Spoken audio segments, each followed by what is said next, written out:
সুপ্রিয় দর্শক মণ্ডলী, স্বাগতম জানাচ্ছি সর্বশেষ আপডেট বাংলা সংবাদে। শুরুতে জানাবো সংবাদ শিরোনাম।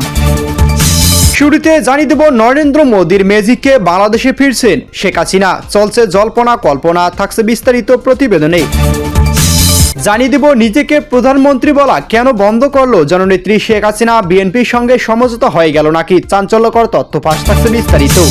বাংলাদেশে অনিয়ম ও লাগামহীন দুর্নীতির কারণে বাংলাদেশ থেকে কেন পালাচ্ছেন কোন কোন উপদেষ্টা, থাকছে বিস্তারিত প্রতিবেদনে।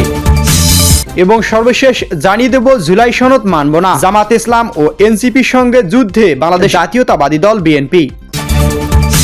সুপ্রিয় দর্শক মণ্ডলী, এতক্ষণ শুনছিলেন সংবাদ শিরোনাম। এবার জানাবো বিস্তারিত সংবাদ। তার আগে অনুরোধ থাকবে, ভিডিওটি ভালো লাগলে এবং সর্বশেষ আপডেট সংবাদ পেতে চ্যানেলটি সাবস্ক্রাইব করুন। ধন্যবাদ। মোদীর ম্যাজিকে বাংলাদেশে ফিরছেন শেখ হাসিনা। তারেক রহমানের নেতৃত্বাধীন বাংলাদেশের নতুন মন্ত্রিসভা এই রমজান মাসে আনাজপাতি এবং নিত্য প্রয়োজনীয় জিনিসপত্রের দাম নিয়ন্ত্রণে রাখার বিষয়ে আলোচনা হলো। বরাবরের মতো এবারও রমজান মাস আসতে নিত্য প্রয়োজনীয় বহু পণ্যের দাম বাড়তে শুরু করেছে। বাংলাদেশে এবার বিএনপি সরকার এটা নিয়েও পদক্ষেপ নিতে চাইছে। মন্ত্রিসভার প্রথম বৈঠকেই বিএনপির মহাসচিব মির্জা ফখরুল ইসলাম আলমগীর বলেছেন, আমাদের প্রথম কাজ হবে দ্রব্যমূল্যের দাম সহনশীল মাত্রায় ধরে রাখা। কোনোভাবেই যাতে বাড়তি দাম নিতে না পারে ব্যবসায়ীরা, সে ব্যাপারে সরকারের উপযুক্ত পদক্ষেপ করতে হবে। তবে যেটা বড় হবে সেটা হলো বাংলাদেশের সরকার পরিচালনা নিয়ে 180 দিনের নকশা তৈরি করে ফেলেছে বিএনপি। বাংলাদেশের রাজনৈতিক মহলে একাংশের মতে তারেক রহমান যেমন মার্কিন চাপের মধ্যে কাজ করতে যাচ্ছে, তেমনি ভারতের কূটনৈতিক চালও সামলাতে হচ্ছে। ফলে শেখ হাসিনা ইস্যুতে আপাতত ধীরে চলা নীতি নিয়ে চলছেন তারেক রহমান। ইতিমধ্যেই বাংলাদেশের আন্তর্জাতিক অপরাধ ট্রাইব্যুনাল প্রাক্তন প্রধানমন্ত্রী শেখ হাসিনাকে দোষী সাব্যস্ত করছে। এদিকে আলাপ আলোচনা করবে বাংলাদেশ গণতান্ত্রিক পদ্ধতিতে নির্বাচিত সরকারের সঙ্গে। ফলে এবার এই দায়িত্ব পালন করতে হবে তারেক রহমানকে। সেই দিক থেকে বাংলাদেশের নতুন আইনমন্ত্রী বক্তব্য খুব, আগামী দিনে শেখ হাসিনা যদি বাংলাদেশেও ফিরে যান তাহলে অবাক হওয়ার কিছু নেই বলে মনে করছেন ওয়াকিবহাল মহলের একাংশ।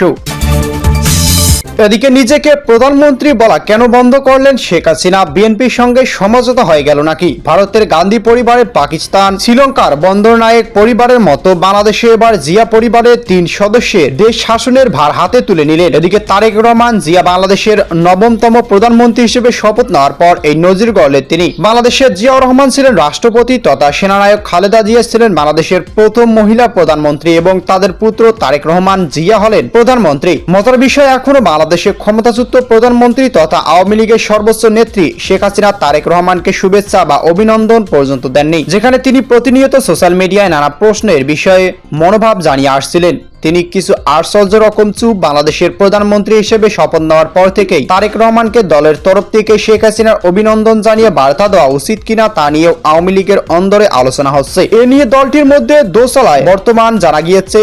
এই নিয়ে আওয়ামী লীগের মধ্যে একটা বিভক্তির সৃষ্টি হয়েছে। সূত্রের খবর, দলের নবীন নেতৃত্ব চাইছেন ত্রয়োদশ জাতীয় সংসদ নির্বাচন প্রহসনের নির্বাচন বলা। সেই নির্বাচনের বিজয়ী ব্যক্তি প্রধানমন্ত্রী হলে তাকে অভিনন্দন জানানোর অর্থ ভোটকে মান্যতা দেওয়া, তাই তাকে শুভেচ্ছা জানানো উচিত হবে না। আবার দলের সিনিয়র নেতাদের একটা বড় অংশ দাবি, দল নির্বাচন ও সরকারি সম্পূর্ণ ভিন্ন বিষয়। একটি নির্বাচন জয়ী ব্যক্তি দেশের প্রধানমন্ত্রী হওয়ার পর তাকে অভিনন্দন জানানোই সৌজন্যের পরিচয়। তাদের মুক্তি। তারেক রহমান এখন বিএনপির চেয়ারম্যান, অর্থাৎ দলীয় পদমর্যাদা তিনি শেখ হাসিনার সমপর্যায়ে পড়েন।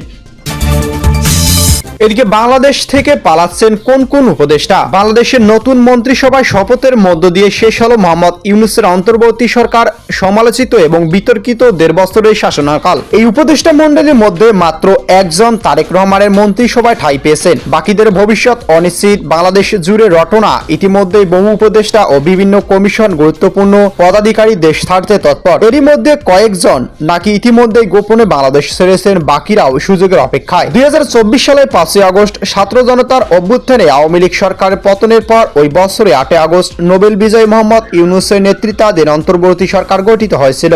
তার নেতৃত্বে বাংলাদেশের কয়েকজন এবং প্রবাসী থাকা আরো কয়েকজন বিশিষ্ট ব্যক্তি নিয়ে একটি উপদেষ্টা পরিষদ গঠন হয়। 2025 সালে আগস্ট মাস অন্তর্বর্তী সরকারের 1 বছর পূর্তির পরে কয়েকজনের বিরুদ্ধে ওঠে গুরুতর আর্থিক দুর্নীতির অভিযোগ। তৎকালীন বিএনপি চেয়ারপারসন খালেদা জিয়ার একান্ত সচিব ABM আব্দুস সাত্তার অন্তর্বর্তীকালীন সরকারের 8 জন উপদেষ্টা ক্ষমতায় সীমাহীন দুর্নীতি প্রমাণ করে তার কাছে রয়েছে বলে দাবি করেন। সেই সময় এই দাবি ঘিরে তোলপাড় হয়েছিল বাংলাদেশের রাজনীতির অঙ্গন। যদিও মোহাম্মদ ইউনূসের নেতৃত্বাধীন অন্তর্বর্তী সরকার ক্ষমতায় আসার এক বছরের মাথায় একসঙ্গে এতজন উপদেষ্টার বিরুদ্ধে ওঠা দুর্নীতির অভিযোগ পরপরই সরকারের দিক থেকে তা প্রত্যাখ্যান করা হয়েছিল।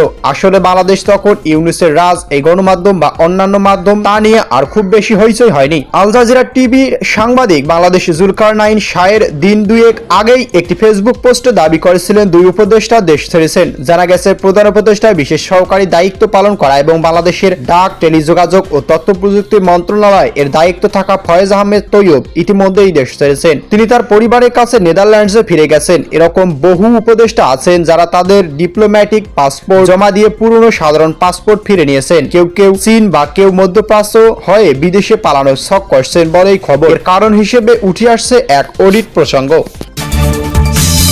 এদিকে জুলাই সনদ মানব না, জামাত ও এনসিপির সঙ্গে যুদ্ধ বিএনপি। ঢাকা জাতীয় সংসদ ভবন ছিল টানটান উত্তেজনা কেন্দ্র। বেলা 11:15 নবনির্বাচিত সদস্যদের শপথ গ্রহণ শুরু হতেই নজিরবিহীন রাজনৈতিক নাটক শুরু হয়। একই দিনে বিপুল জনমত নিয়ে ক্ষমতা বসা বিএনপি, অন্যদিকে জুলাই সনদ বাস্তবায়নে মরিয়া জামাত ইসলাম ও এনসিপি। মাঝখানে দাঁড়িয়ে গেল সংবিধান সংস্কারের প্রক্রিয়া। বিএনপির আগেভাগেই স্পষ্ট করে দেয় তারা সংসদ সদস্য হিসেবে শপথ নিলেও সংবিধান সংস্কার পরিষদ এ সদস্য হিসেবে কোনো শপথ নেবে না। এতেই ক্ষোভে ফেটে পড়ে জামাতে ইসলাম। প্রথম শপথ বর্জনে হুমকি দিল বেলা 12টা নাগাদ সুর নরম করে জামাত প্রার্থী সংসদ ও সংস্কার পরিষদ উভয় পদের শপথ নেন। তবে বিএনপি নির্বাচিত 212 জন সদস্যের অনড় থাকা প্রশ্নটি উঠেছে সংস্কার পরিষদের আইনি ভিত্তি নিয়ে। বিএনপির স্থায়ী কমিটির সদস্য সালাউদ্দিন আহমেদ সাব জানান, বর্তমান বাংলাদেশ যে সংবিধান রয়েছে তাতে অনুসরণ করাই যৌক্তিক। যেখানে সংস্কার পরিষদ এর কোনো উল্লেখ নেই, তিনি প্রশ্ন তোলেন সংস্কার পরিষদের সদস্যদেরকে শপথ বাক্য পাঠ করাবেন তা আগেই ঠিক করতে হবে। বিএনপি মনে করেছে প্রচলিত সংবিধানের বাইরে গিয়ে অন্য কোনো কাঠামোতে শপথ নেওয়া অসাংবিধানিক। জাতীয় সনদ বাস্তবায়ন অনড় এনসিপি।